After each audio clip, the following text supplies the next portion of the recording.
Hey everyone, Rascal here. And Mama, welcome to our channel, Paws On Animation, and our Paws On Netflix segment. Today we're covering the Netflix exclusive anime, which should stay, Godzilla Singular Point.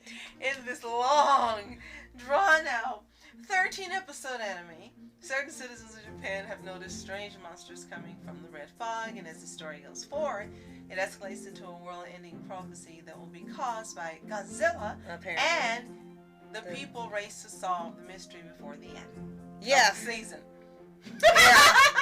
Before we start, be sure to like, subscribe, notification updates on future podcasts and World of Pause videos. Yes, thank you so much for your support and for subscribing. We appreciate you very much. Yes. So this is one that really dragged on for us to actually finish. This was actually supposed to be a review sometime last year. The anime's been out a while, so there's no rush. But we ended up dropping this show for a while because the biggest determinant of this anime is that it sounds like it's something interesting and different for the Kaiju verse and the monster verse and Godzilla all together. But it takes too freaking long for anything to happen. It takes an entire episode for one thing to happen. Yes. So for those of you not familiar with it, it's an anime TV series exclusively on Netflix, directed by Atsushi Takahashi and written by To Injo. And it features monsters from the Godzilla franchise period between 1954 and 1975, and it's actually considered a part of the Godzilla franchise. So it is canon. Yes. And it was suggested by Injo that there possibly be a second season. I really hope not. I'm sorry. So far there hasn't been anything. Genre of kaiju and sci-fi, and it's through Studio Bones and Orange. So you know, by being through those two studios, you know John Young Bosch is in it. So Right. I'll tell you more about that later. So the quick plot that's described for this show is in Nagashio City, Chiba Prefecture, in the year 2030. So the future. Yeah, it's actually 6 years away from now? Engineer Jun Arikawa of the local do-it-all shop Otaki Factory investigates happenings in a Western-style mansion long thought abandoned. Mei Kamino, a graduate student studying imaginary creatures, investigates mysterious signals received from Masaya Kiko, the former Tsukuno district's administrative building. These two strangers investigating mysteries in two different locations both hear the same song, and as they are brought together by this common mystery, they are led into a battle against an unprecedented threat to the universe. Now, if that sounds long and just long and what's the word I'm looking for? Drawn out and convoluted. Extensive, That kind of describes the anime itself, unfortunately. Yeah. And like I said, for us, that is a huge problem. It's 13 episodes long, so it really isn't that long of a season, if this ever has a second season.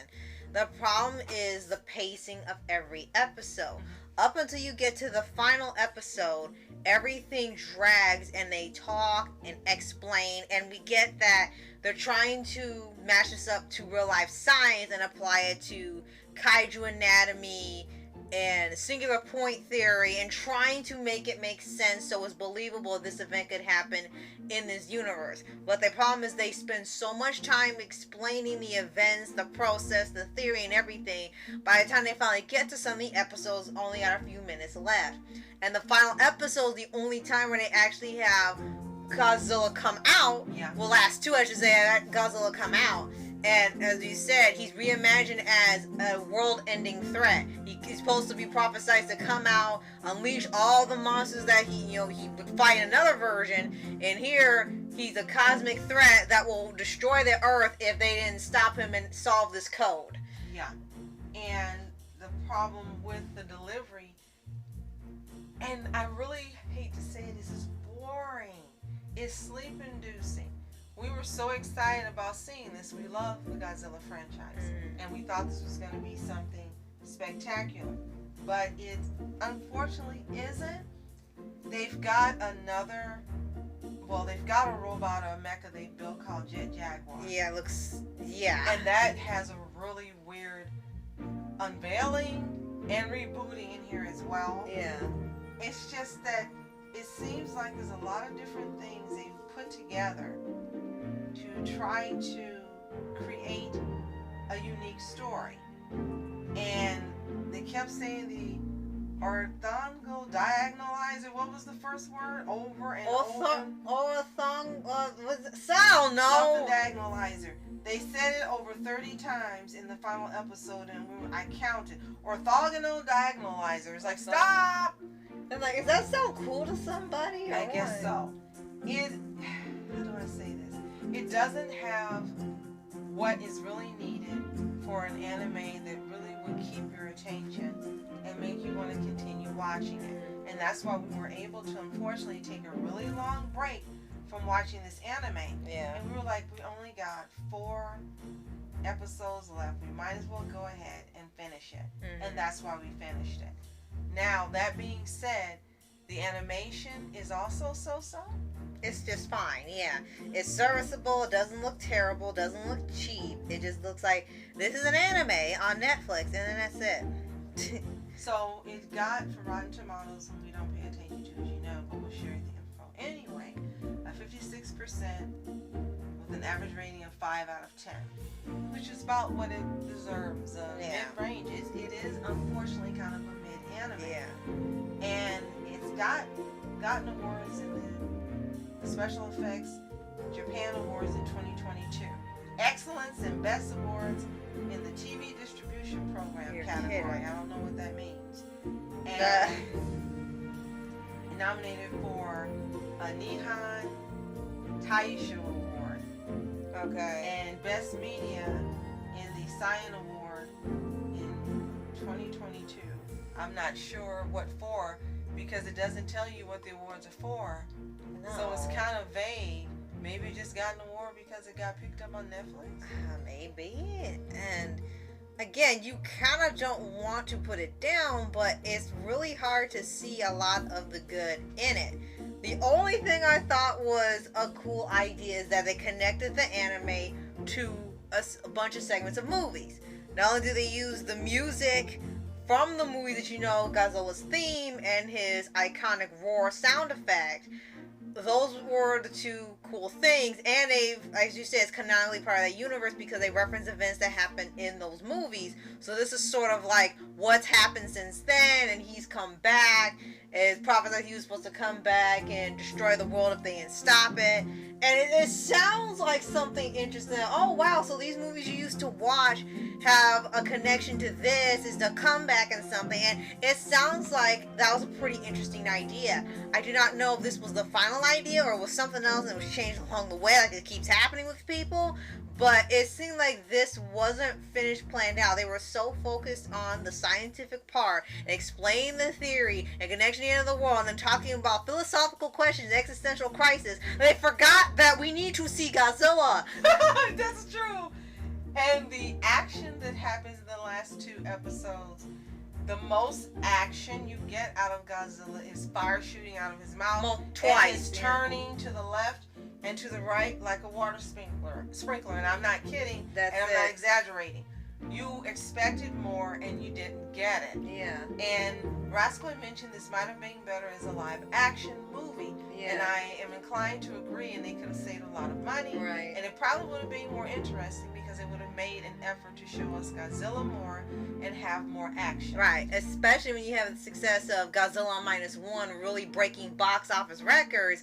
They could have done something like that similar to this anime. Either make it live action, whatever formula they did for that movie, do it for this show, and it would have been more successful. 2 more things missing. One, when you got to see the main characters' stories outside of the lab, it's still focused on the lab. Yeah. You weren't seeing their lives off camera like you do with a lot of anime and shows. Yeah. So you get to know the characters. You never get to know the main characters.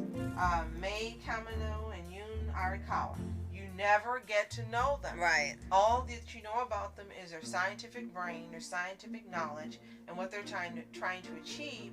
You don't get a sense of whom the characters are. So Right. that's a big, flat, red flag. Yep. And then the second thing is there wasn't enough happening.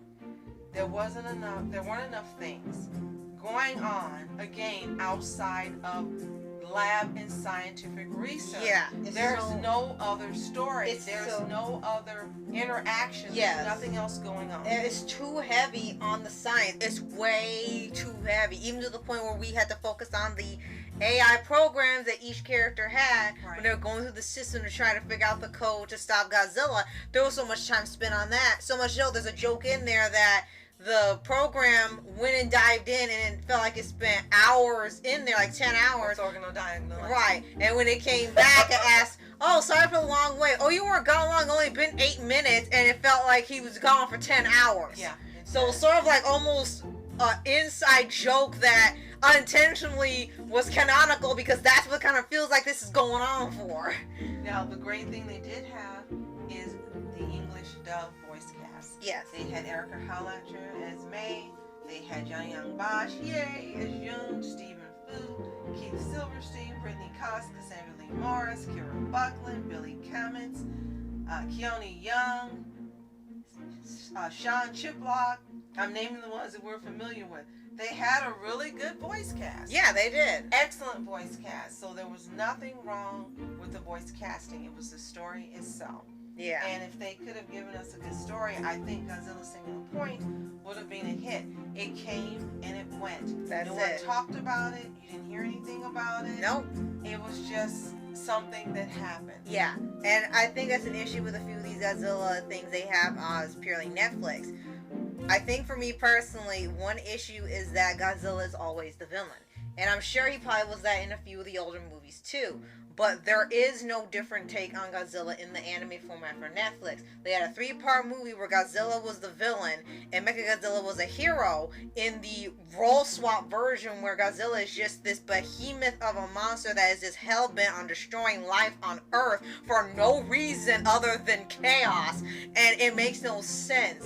And Minus One at least had the idea of, like you said, seeing these characters in their lives, how Godzilla has affected them. Yes. And even the MonsterVerse movies show Godzilla has some intelligence, and the people see he's not a complete monster. He's trying to stop different threats that keep coming about and figuring it out. So I think that part of what the monster movies usually have is missing in this anime. Absolutely. So, if you haven't seen Godzilla Singular Point, if you just want to check it out, that's fine. If you're not into anime that's slow moving, nothing happening, and it's drawn out, unfortunately we recommend you skip it. Now, if you're a die-hard Godzilla fan, you've probably already seen it. Yeah. So let us know what you think in the comments below. What were we missing? I don't think we missed anything. I've seen an incredible amount of Godzilla content, and Rascal's catching up, but this just didn't fit in for me. I do agree. If it had been live action, it probably would have been better and a better investment. Exclusively on Netflix, I think it would have done really well. Yes. But I am very happy they gave some of our favorite voice actors work, and we got to hear them again doing the roles. Right. So that's Still the positive winning we that have part. to say, right. Right. So, if you haven't already, subscribe for updates with your favorite anime series, anime shows, and all things animation. Yes, and thank you so much again for joining us. If you found this entertaining, please be sure to like and share. It helps us out a lot. Yes. So, thank you so much for watching. I'm Rascal Entertainment. And I'm Entertainment. Have a toontastic day. Peace.